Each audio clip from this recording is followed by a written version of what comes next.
Story teller. Eswaran एक cook है जो अपने मालिक महेंद्र को तरह तरह की कहानियाँ सुनाता है और वह कहानियाँ सुनाने में एक्सपर्ट है।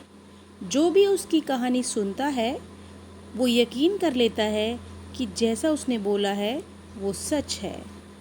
वो इतना ज़्यादा स्किलफुल है कहानी सुनाने में कि सुनने वाले को लगता है कि मानो जैसे वो उस कहानी में खो गए हों। So let's start the chapter. One night Mahendran walk up from his sleep. Mahindra जो कि ईश्वरन का मालिक है वो सोकर उठता है। And so a dark cloudy form he broke out into a cold sweat. What it is a ghost. और उसको सामने एक गहरा क्लाउडी सी कोई शेप नज़र आती है, जैसे बादल होते हैं उस टाइप की कोई शेप नज़र आती है और वह कांपने लगता है और वो सोचता है कि क्या ये भूत था, क्या ये भूत है। वो ऐसा सोचने लगता है। The story was narrated to Ganesh by a young man, Mahendra by name. He was a junior supervisor in a firm which offered on hire supervisors at various types of construction sites, factories, bridges. At work site, he had to keep moving from place to place every day. Now and then, as ordered by his head office, from a coal mining area to a railway bridge construction site, from there, after a few months, to a chemical plant which was coming up somewhere. तो यह कहानी महेंद्र नामक युवक द्वारा गणेश को सुनाई गई है। वह एक फर्म में कनिष्ठ निरीक्षक के पद पर कार्यरत है। यह फर्म विभिन्न कार्यों के निर्माण के लिए निरीक्षण प्रदान करती है, जैसे फैक्ट्रियाँ, पुलों और जो बांध होते हैं, बांधों आदि को बनाना। महेंद्र का काम जो है वो निर्माणाधीन कार्यों पर नज़र रखना है। उसे अपने मुख्यालय के आदेशानुसार कभी कभी एक जगह से दूसरी जगह पर जाना पड़ता है। कोयला खदानों से लेकर रेलवे के पुलों के निर्माण स्थलों तक, जो निर्माण की जो जगह है वहाँ तक, इसके बाद कुछ मास एक रासायनिक संयंत्र के निर्माण तक जो किसी स्थान पर बनने वाला था। He was a bachelor. His needs were simple and he was able to adjust. तो अभी हमने पहले तो पढ़ लिया महेंद्र के प्रोफेशन के बारे में कि उसका प्रोफेशन क्या था। अब हम पढ़ रहे हैं उसकी सिंपल लाइफ के बारे में कि उसकी लाइफ कैसी थी। He was a bachelor, his needs were simple and he was able to adjust himself to all kind of odd conditions. Whether it was an ill-equipped circuit house or a makeshift canvas tent in the middle of a stone quarry. But one asset he had was his cook Iswaran. The cook was quite attached to Mahendra and followed him uncomplainingly. Wherever he was posted, he cooked for Mahendra, washed his clothes and chatted away with his master at night. He could weave out endless stories and anecdotes on varied subjects. So, इस para में writer कह रहा है कि वह एक bachelor था। Bachelor यानी कि जिसकी शादी ना हुई हो, कुंवारा था। उसकी जो ज़रूरतें थी वो बहुत ही साधारण सी थी तथा वह सभी जितनी भी उसकी विषम परिस्थितियाँ होती थी उनमें अपने आप को ढाल सकता था, चाहे वह ठहरने के लिए बनाए गए छोटी सुविधाओं वाली जगह हो या एक जगह से दूसरे जगह पर कपड़े ले जाने का तंबू हो या फिर पत्थरों की ढलाई की खान क्यों ना हो। किंतु एक व्यक्ति जो उसकी संपत्ति था वह कौन था? वह था उसका रसोइया ईश्वरन। रसोइया उसका एक बहुत ही अच्छा कंपेनियन था। आप बोल सकते हो उसका एक बेस्ट फ्रेंड टाइप का था। रसोइया महेंद्र के प्रति जो है पूर्ण रूप से समर्पित था। बहुत ही वफादार, उसका अपने मालिक का वफादार था ईश्वरन। जहाँ भी महेंद्र की ड्यूटी होती थी वह बिना किसी शिकायत के उसके साथ देता था, उसके साथ पहुँच जाता था और वह महेंद्र के लिए खाना बनाता था, उसके कपड़े धोता था, रात को अपने मालिक से गपशप भी करता था। वह ना ख़त्म होने वाली कहानियाँ सुनाया करता था। डिफरेंट टॉपिक्स पर मनगढ़ंत कहानियाँ भी सुनाता था।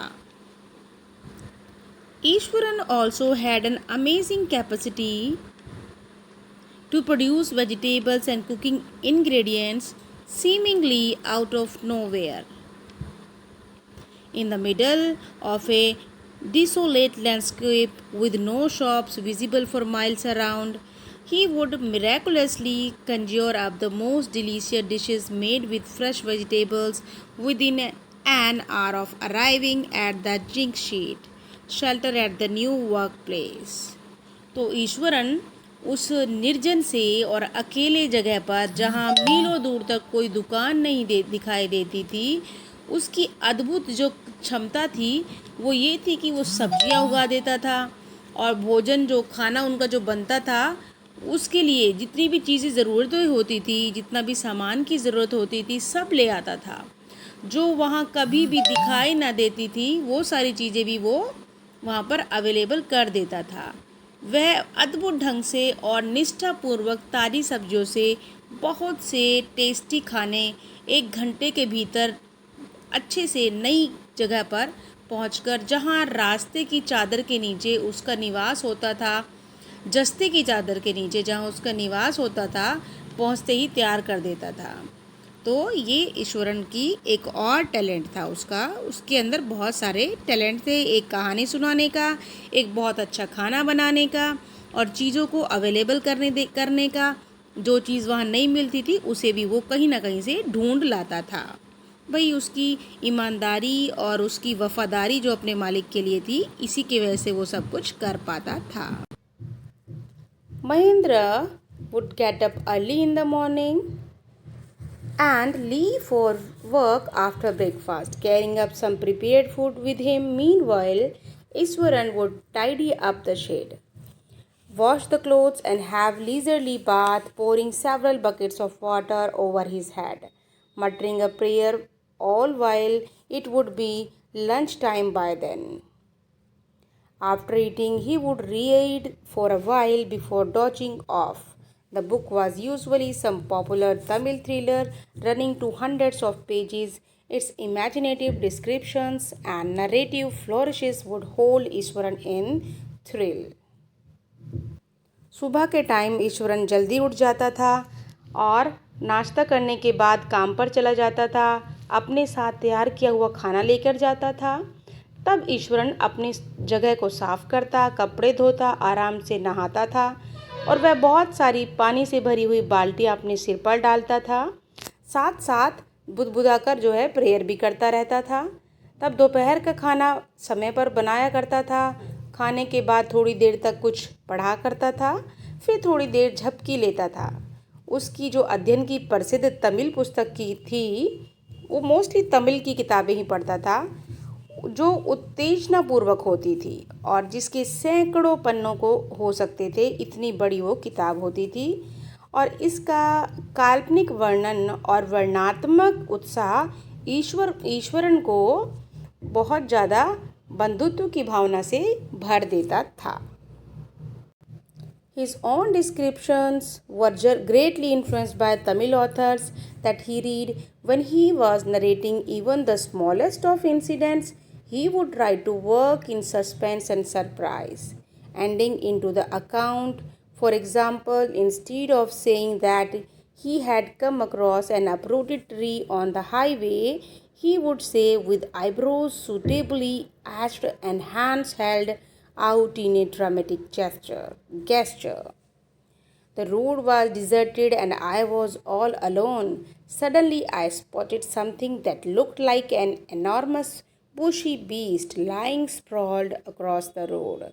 I was half inclined to turn and go back, but as I came closer I saw that it was a fallen tree. With its dry branches spread out, Mahendra would stretch himself if back in his canvas chair and listen to Iswaran's tales uncritically.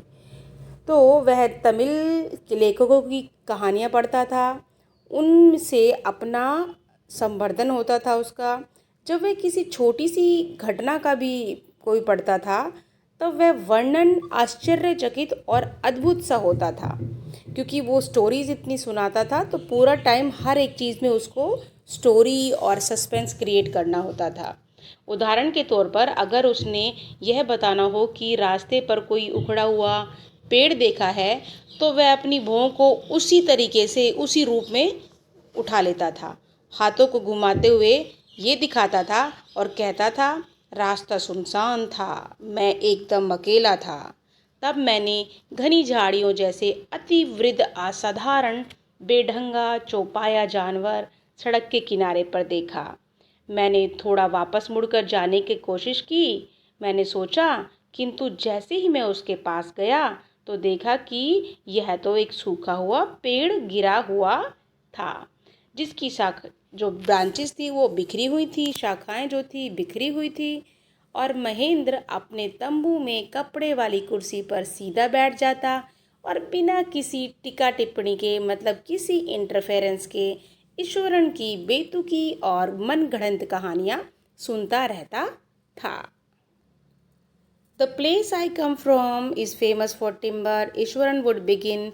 There is a richly wooded forest all around. The logs are hauled on to the lorries by elephants. They are huge, well-fed beasts. When they turn, while even the most experienced Mahoth is not able to control them. After this prologue, Ishwaran launched into an elaborate anecdote involving an elephant. Eswaran अपनी कहानी start करता और बताता, मैं जिस जगह से आया हूँ वह लकड़ी के लिए बहुत फेमस है। वहाँ बहुत ही कीमती लकड़ी उपलब्ध होती हैं। लकड़ी के लट्ठों को ट्रकों में हाथियों द्वारा रखा जाता है। उनके भरपेट खाना उनको दिया जाता है और जब वह हिंसक हो जाते हैं तब बहुत ही ज़्यादा एक्सपीरियंस महावत कौन होता है, जो हाथियों को पालता है, उनकी केयर करता है, उनको कंट्रोल करता है, वो भी उनको वश में नहीं कर पाते। और इस प्रस्तावना के साथ ईश्वरन अपनी छोटी सी जो कहानी होती थी उसको आगे बढ़ाता था और जिसमें हाथी भी शामिल होते थे। One day, a tusker escaped from the timber yard and began to roam about, stamping on bushes and tearing up wild creepers and breaking branches at will. You know, sir, how an elephant behaves when it goes mad. Ishwaran would get so caught up in the excitement of his own story that he would get up from the floor and jump about, stamping his feet in emulation of the mad elephant. तो एक दिन लकड़ी के गोदाम से एक हाथी भाग निकला। ईश्वरन अपनी कहानी बता रहा है अपने मालिक को। यहाँ वहाँ घूमने लगा, झाड़ियों को रौंदने लगा, जंगल के रेंगने वाले जानवरों को मारने लग गया और अपनी इच्छा के अनुसार शाखाओं को तोड़ने लगा। और आपको मालूम है श्रीमान जी, किससे बोल रहा था ईश्वरन? अपने मालिक को बोल रहा था कि सर आपको मालूम है जब हाथी पागल हो जाता है तब वो कैसे बिहेव करता है। ईश्वरन अपनी कही गई कहानी के बीच इतना आश्चर्यजनक रूप में फर्श पर खड़ा हो जाता था और हाथी से प्रतिस्पर्धा करते हुए छलांग लगाते था। ऐसे करता था, छलांग लगाते था मानो कि अब वो कूद पड़ेगा। The elephant reached outskirts of our town, breaking the fences down like matchsticks. He would continue. It came into the main road and smashed all the stalls selling fruits and pots and clothes. People ran helter and skelter in panic. The elephant now entered in a school ground where children were. The elephant now entered a school ground where children were playing, breaking through the brick wall. All the boys ran in the classroom and shut the doors tight. The beast grunted and wandered about, pulling out the full football goal post, tearing down the volleyball net and shrubs. Meanwhile, all the teachers had climbed up to the terrace of the school building. From there, they helplessly watched depredations of elephant. There was not a soul below on the ground. The streets were empty, as if the inhabitants of the entire town had suddenly disappeared. अब ईश्वरन बता रहा है कि उसके शहर के सीमा पर हाथी आया और घेराव को माचिस की तीलियों की तरह तोड़ने लगा। इसने जो मेन सड़क थी उस पर लगे हुए फलों की दुकानों को एकदम तोड़ फोड़ दिया, धराशायी कर दिया। मिट्टी के बर्तन, कपड़े भी खराब कर दिए, सारे कपड़े फाड़ दिए। डर से लोग यहाँ से वहाँ भागने लगे। ईंटों की दीवार को तोड़ते हुए हाथी अब स्कूल के मैदान में घुस गया था, जहाँ बच्चे खेल रहे थे। सभी बच्चे अपनी क्लासों में चले गए, अंदर से दरवाजे मजबूती से बंद कर लिए। हाथी सूअर पशु की तरह गुर्राया और इधर उधर घूमने लगा।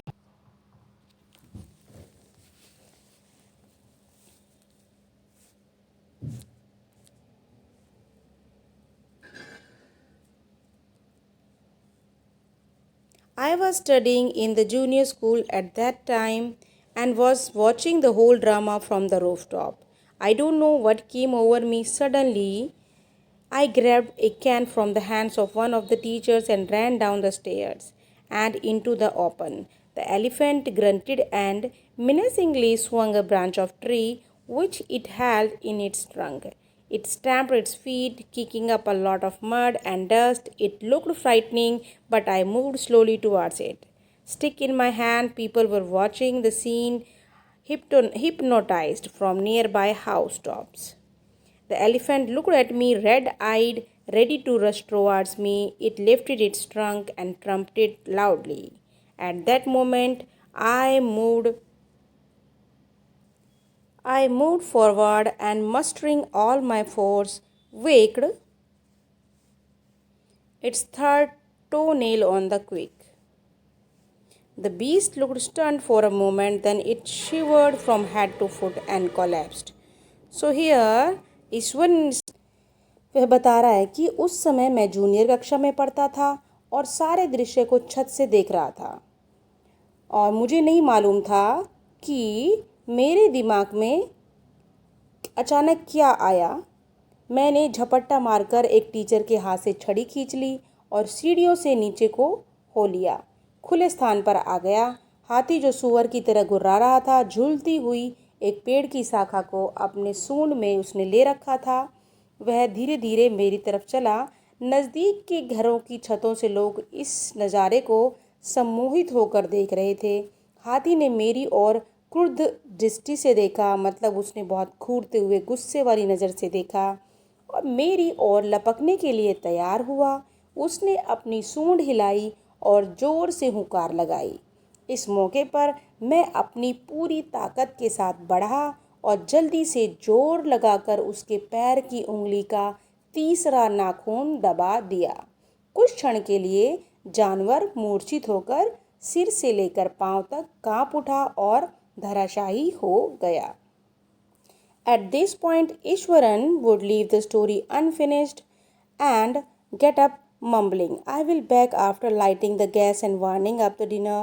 Mahendra, who had been listening with rapt attention, would be left hanging. When he returned, Ishwaran would not pick up the thread of the story right away. Mahendra would have to remind him that the conclusion was pending. Well, a veterinary doctor was summoned to revive the animal.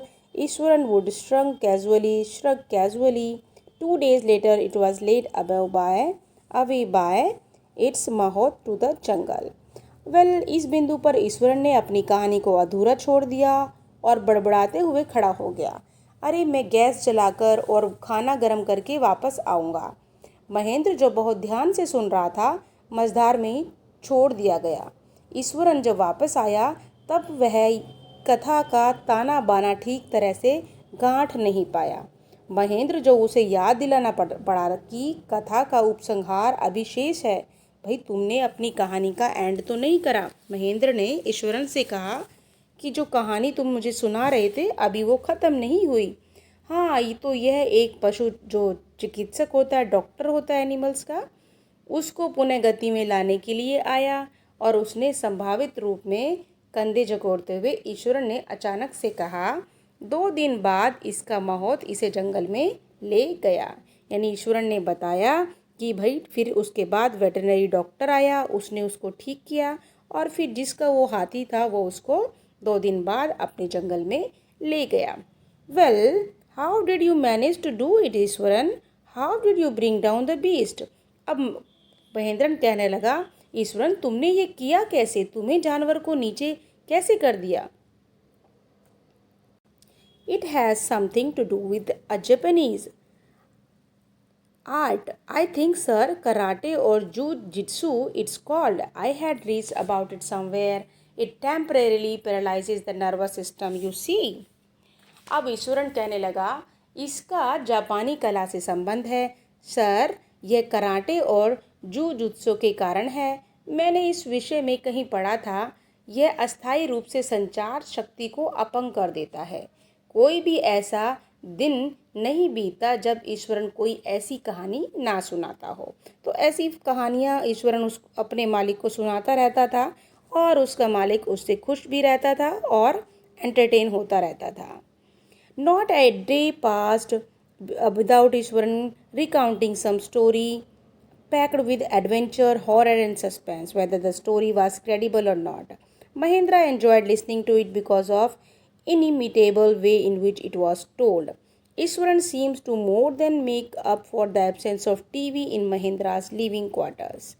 One morning, when Mahendra was having breakfast, Ishwaran asked, "Can I make something special for dinner tonight, sir? After all, today is an auspicious day. According to tradition, we prepare various delicacies to feed the spirit of our ancestors today, sir." तो यहाँ पर ईश्वरन कह रहा, daily Eswaran इसी तरीके की कहानियाँ महेंद्र को सुनाया करता था, चाहे उस पर विश्वास किया जाए या फिर ना किया जाए। महेंद्र इन्हें सुनकर बहुत आनंदित हो जाता था, बहुत खुश होता था और उसको टीवी तो उसके पास था नहीं, तो इसलिए ईश्वरन महेंद्र के रहने वाले कक्ष में ही टीवी ना होने की वजह से उसकी पूर्ति कर देता था।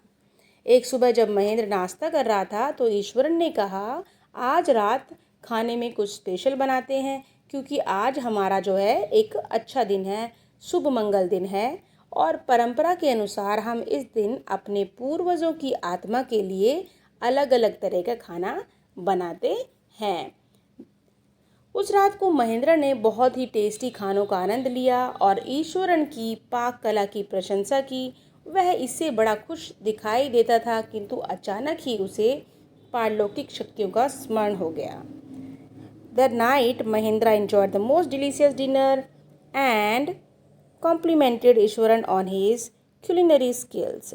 He seemed very pleased but unexpectedly launched into a most garish account involving the supernatural. तो supernatural ये क्या था?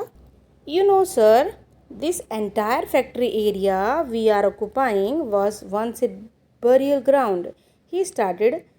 Mahendra was jerked out of the pleasant reverie he had drifted into after the satisfying meal. I knew on the first day itself when I saw a human skull lying on the path. Even now, I come across a number of skulls and bones, Eswaran continued. अब ईश्वरन ने बताया महेंद्रा को कि sir आपको पता है ये जो जगह जहाँ पर हम हैं ये कैसी है? शमशान भूमि है। उसने कहा, शुरू में ही मैंने यहाँ पर कुछ स्कल देखे थे, इंसानों की हड्डियाँ देखी थी, खोपड़ियाँ देखी थी और ये जो पूरी जगह है वो कैसी है। अब ईश्वरन ने एक और कहानी स्टार्ट कर दिया। महेंद्र को उस चीज़ से डर गया।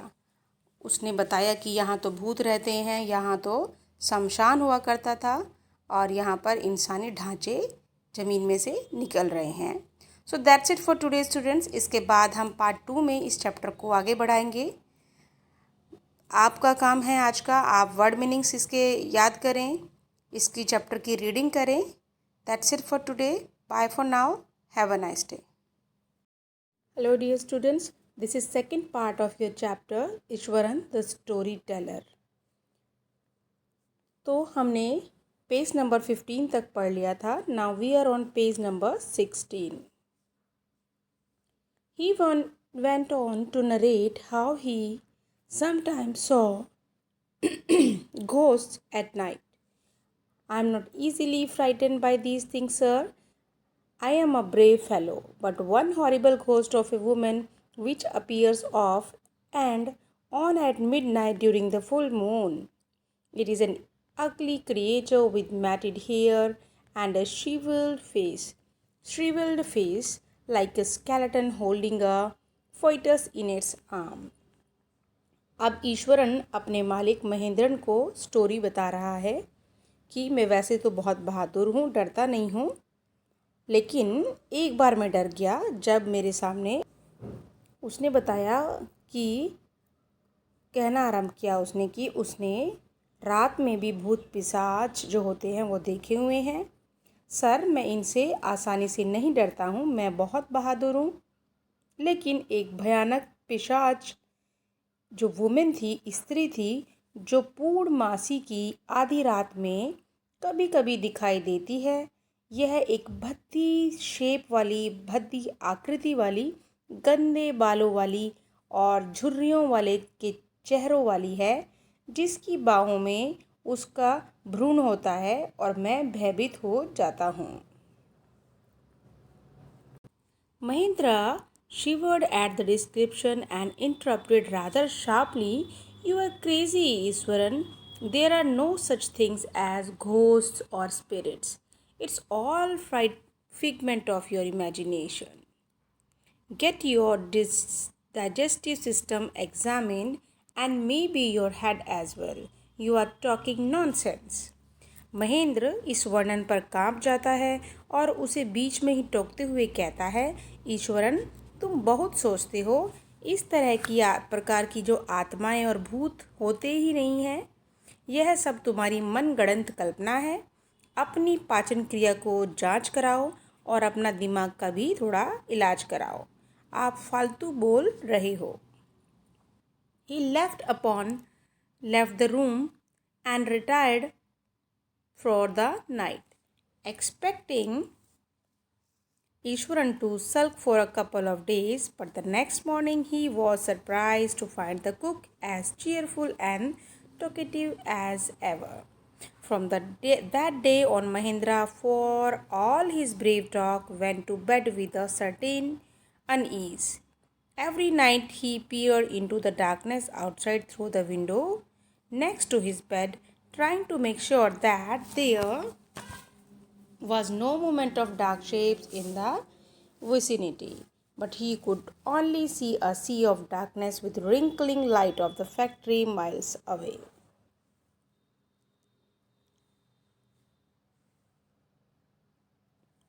Now, वह रात में आराम करने के लिए कमरे में चला गया और कुछ दिनों के लिए ईश्वरन को उदासी में छोड़ गया। लेकिन दूसरी सुबह उसने ईश्वरन को पहले की तरह ही एकदम चीयरफुल और बातूनी पाया। उस दिन उसने महेंद्र ने अपनी बहादुरी भरी बातों के बावजूद रात को आराम के लिए असुविधा महसूस करने लगा। मतलब वो उसने बताया कि मैं ये सब फालतू की बातों में जो है नहीं मानता हूँ, लेकिन फिर भी सोने में उसको प्रॉब्लम हो रही थी। वो डर गया था। हर रात को वह अपने बिस्तर के पास वाली खिड़की से अंधेरे को देखता था और यह पूरी तरह से सुनिश्चित करने लग गया था कि जो पास में खिड़की के जो घनी छाया की हलचल बिल्कुल नहीं हो रही है, किंतु वहाँ मीलों दूर फैक्ट्री की जो हल्की सी रोशनी में गहन अंधकार रहता है, गहन अंधेरा रहता है। He had always liked to admire the milky white landscape on full moon nights. But after hearing Ishwaran's story of the female ghost, he avoided looking out of his windows altogether when the moon was full. वैसे तो महेंद्रन जब पूर्ण चंद्रमा की जो रात होती थी, सफ़ेद उसको पूरी ज़मीन को, पूरे पृष्ठभूमि की बड़ी खुशी से प्रशंसा करता था। लेकिन ईश्वर ने जब से उसको ये भूत पिशाच वाली वो वुमेन जो की कहानी सुनाई थी, उससे वो डर गया था। उसके बाद वो उसको भी नहीं देखता था। पूर्णमासी वाला जो दृश्य होता था वो भी उसको पसंद नहीं आता था।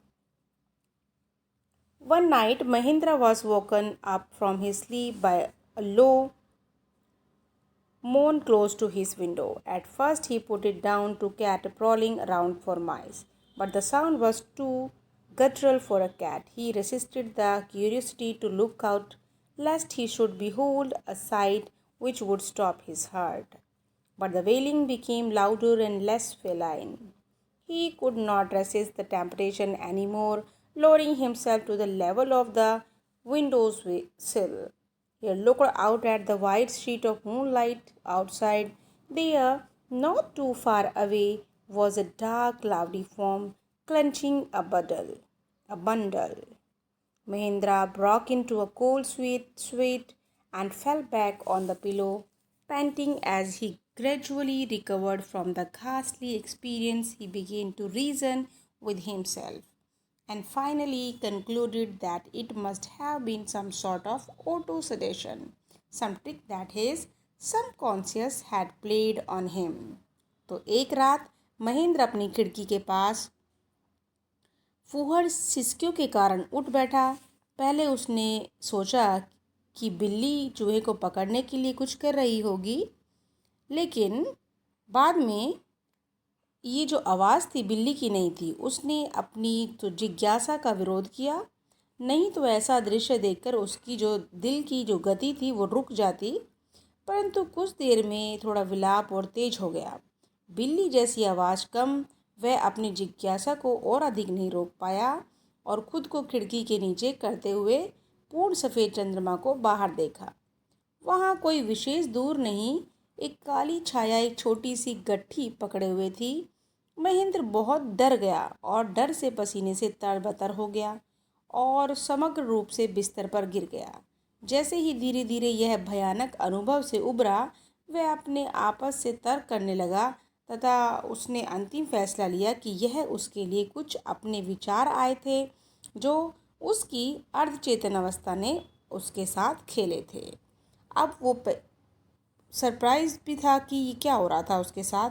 फिर उसने सोचा कि ये सब मेरा दिमाग का जो है वहम है और कुछ भी नहीं। By the time he had got up in the morning, had a bath and come out to have his breakfast, the horror of the previous night had faded from his memory. Ishwaran greeted him at the door with his lunch packet and his bag. Just as Mahendra was stepping out, Ishwaran grinned and said, "Sir, remember the other day when I was telling you about the female ghost with the fetus in its arm? You were so angry with me for imagining these things. Well, you saw her yourself last night. I came running hearing the sound of moaning that was coming from your room." अब वह बोला, ईश्वरन ने महेंद्र से कहा, वह सुबह जब उठा और स्नान उसने नहाया वो और बाहर आके नाश्ते के लिए जब वो आया तो पिछली रात का जो डर उसके मस्तिष्क से हट गया था। ईश्वर ने उसे दरवाजे पर लंच बॉक्स तथा उसका बैग दिया उसको। जैसे ही महेंद्र ने बाहर कदम रखा, ईश्वर ने खीस हंसी से कहा, मतलब खिसियाते हुए कहा, "सर, उस दिन रात को आपने मुझे डांट दिया था जब मैं आपको वो औरत वाली पिशाच वाली कहानी सुना रहा था, लेकिन रात को मैंने खुद ने देखा कि आपने उस भूतनी को रात को देखा है। आपकी सिसकियों की आवाज़ सुनकर मैं दौड़ता आया था." A chill went down Mahendra's spine. He did not wait for Iswaran to complete his sentence. He hurried away to office and handed in his papers, resolving to leave haunted place the very next day. अब महेंद्र की रीढ़ की हड्डी बर्फ बन गई। उसने ईश्वरन को वाक्य भी पूरा नहीं करने दिया और वह जल्दी से हाथ में पेपर लेकर अपने ऑफिस में चला गया और दूसरे ही दिन उस अड्डे यानी उस जो जगह थी उसको छोड़ने का उसने फैसला कर लिया। तो ये थी आपकी स्टोरी स्टूडेंट्स, जहाँ ईश्वरन ने पूरी तरीके से अपने मालिक महेंद्रन को डरा दिया था अपनी मनगढ़ंत कहानी सुनाकर। That's it students. Now you have to read and learn the word meanings. I will send word meanings and question answers to you. That's it for today. Bye for now. Have a nice day.